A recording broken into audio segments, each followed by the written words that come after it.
Operationally ready na tumalima sa kanilang mga pamantayan ang lahat ng mga police units sa Soxargen. Tiniyak ito ni Pro 12 Regional Director Brigadier General Arnold Ardiante. Hiling pa ni Ardiante sa buong police force sa Rion, sama-sama magsika para sa mabilis na pagtugon ng may kaakibat na pananagutan sa mga nangangailangan ng kanilang tulong.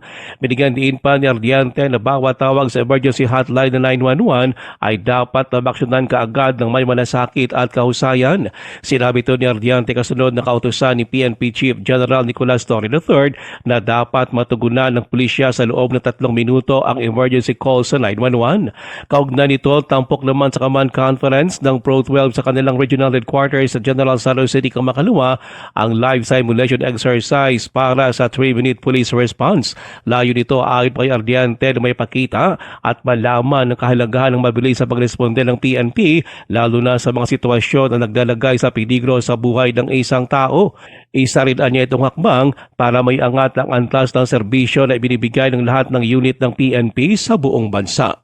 Ruel Usano, NDBC Bida Balita.